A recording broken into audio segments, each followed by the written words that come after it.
Inside Utah Politics. Time now to debate some of the big stories of the week with the Inside Utah Politics panel. This week we have State Representative Brian King and former Utah GOP Chair Thomas Wright. Gentlemen, great to have you with us. Thanks so much for being here. Thank you, Glenn.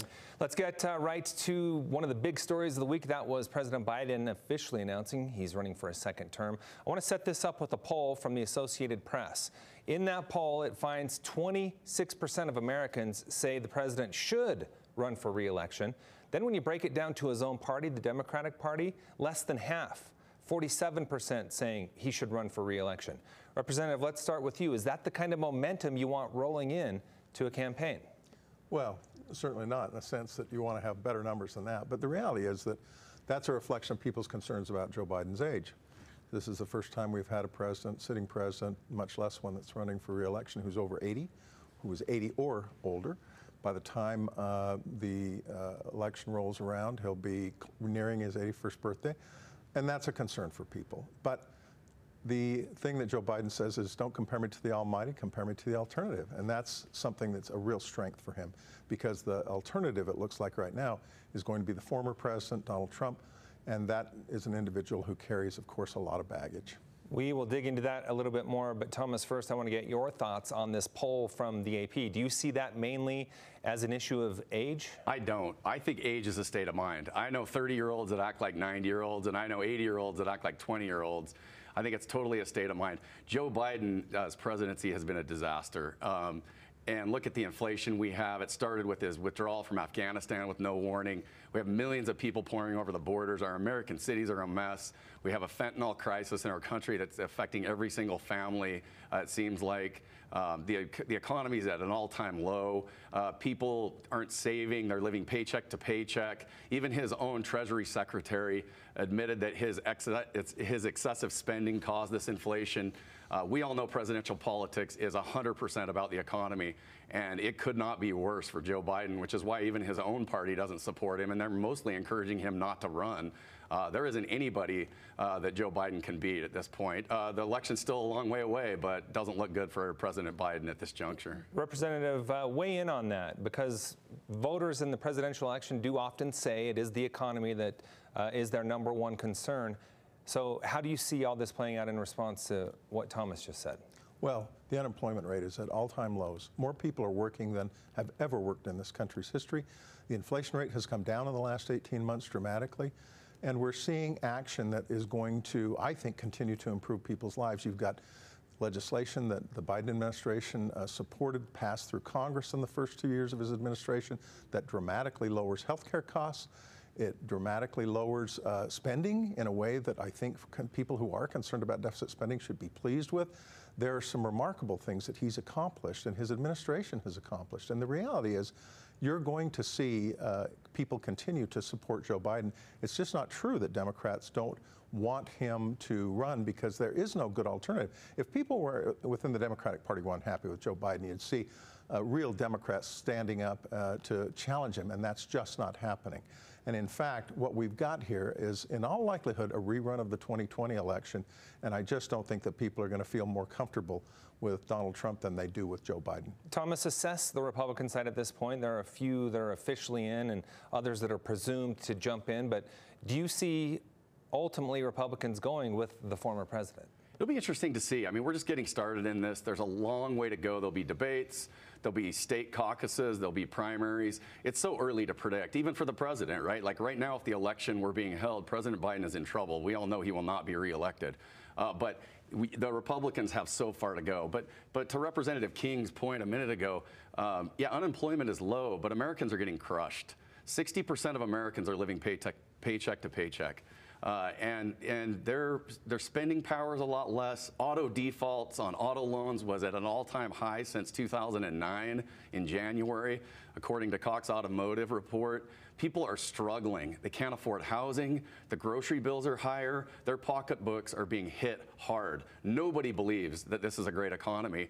We need a fiscally conservative leader to step forward and say the spending is out of control in Washington, D.C. It's caused inflation. It's causing high interest rates, and it's putting us all in jeopardy of a diminished quality of life. And that's been led by President Biden. He owns that economy. And with that much baggage, it's going to be really hard for him to be successful. Let me ask you this. On the Republican side, we're seeing a clear fight develop between former President Trump and the current governor of Florida, Ron DeSantis. Ron DeSantis hasn't officially launched yet, but there's a lot of Trump taking aim at DeSantis at this point. What's going on there, and how could that potentially impact the Republican side? Well, the reality is, the interesting thing about that, Glenn, is that both Republicans, when you match them up against Biden in a poll, both Trump and DeSantis are losing narrowly against Joe Biden in a re-election bid. So it's interesting that DeSantis, who is viewed as the great hope of the Republican Party to get past this mess that has been Donald Trump, is behind Donald Trump in the polls, and he's also behind Joe Biden in the polls. Thomas, your thoughts on what we're seeing play out between those two specific candidates? Yeah, I mean, these are two very prominent conservative candidates that are, at the top of the Republican conversation right now for president. There's a long way to go, especially when you're not the incumbent. Like I said before, there's a lot of states and a lot of gauntlets to pass through. A lot of things will change between now and when the Republicans nominate somebody next summer. But these are the two that are shaping the conversation on the right now. Now, that could change. We have Vice President Pence out there. I know he's coming to Utah, or has come this week. And so, there's a lot of people out there that are having this conversation. It will be interesting to see what Republicans decide to do. And if the representative is right that President Biden is the choice of Democrats, which that's not what I'm hearing, they're very concerned about his electability for a lot of reasons, then that will help shape the narrative, because we know that the executive branch needs to come home to the Republican Party. And you know what? If the Republican wins, I just want to say, Republicans have not been perfect on fiscal issues either. We need a return to conservatism in this country on the fiscal policies. Our spending and economic management in this country is out of control and needs to stop. It's putting our country in danger. It's one of our greatest national security threats. And I don't think the Republicans are perfect on it, but I think Joe Biden has not been a positive leader on that front. Okay, we need to get to another topic that's really coming through without a lot of attention. It kind of surprises me more people aren't talking about this. It's called the good credit penalty, essentially a federal rule that would raise payments for those with good credit and be more favorable in terms for those with lower credit. Representative, is this a right move when we're talking about the housing market? Some call it a good credit penalty. I think of it as an incentive and an allowance for increasing the likelihood that people who are struggling to get in homes are able to do that. This is something that basically is a sharing of the burden of costs of increased home ownership and the prices of homes. And what we're doing here is trying to make sure that those with good credit do a little more to help contribute to the people who are struggling to get into homes, to allow them to afford to do so and to have home ownership, the American dream. That's a positive thing. That's a good thing. I support that. Thomas, do you see that as a good thing? I do not. The road to heck, as they say, is paved with good intentions. I understand the great intentions, but what you cannot do in this country is eliminate personal responsibility. And what they're doing is they're saying the good people with good credit that have paid their bills on time, that have built a credit history and been responsible, are now going to be punished over those who didn't. We did this in the 90s. We did this in the 2008 Great Recession, and we had record amount of defaults on mortgages, which sent the economy into a recession. Why would we make the same mistake again? Why is President Biden doing this? We already know where this leads. It's not that we don't want those people to be in housing. Of course we do. But we need to teach personal responsibility, proper financial management. The problem for government, though, is how can they teach that to people when they don't do it themselves? As a business owner and somebody that deals in the economy every day, this is something that I have to do in my business. I don't expect to make poor decisions and then have somebody bail me out. And that's the problem with America right now. There's a lot of citizens in our country that don't want to step up and be a good credit risk and get a loan. We will not solve this problem of affordable housing with government intervention.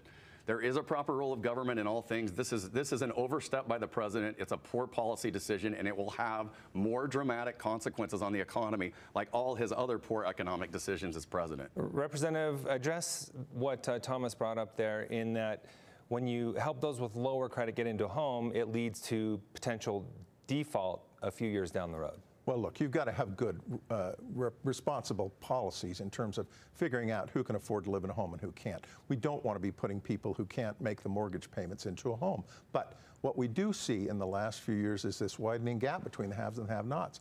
It's remarkable the degree to which those who have done well in the past continue to do well, even during recessionary times or difficult economic times. And those who are young, those who are struggling, those who are building a credit history, may have made some mistakes when they were in college or when they were younger, struggling to get past those things, need a little bit of help. They are responsible. We need to ensure that they're responsible and not lend to people who aren't responsible. But we need to make sure that we can make housing affordable for our young people, for our children and grandchildren. If we don't do that, we're going to lose the American dream. Well, one thing that's not being mentioned by the representative. Finish this up real quick, Thomas. Yeah, I'll be quick. One thing that was not being mentioned by the representative is, of course, we want to help people get into housing. Nobody here is saying that we don't. The problem here is you're penalizing people that have good credit to pay for the people who don't. Okay. It's affecting the people who are responsible in disproportionately, and that is not going to help affordable housing. It's going to create a bigger crisis. All right. Unfortunately, we're going to have to end it on that note. I'll have to have both of you back for the entire show one of these days. Thanks for your insight. Appreciate it. Thanks, Glenn. Thank you.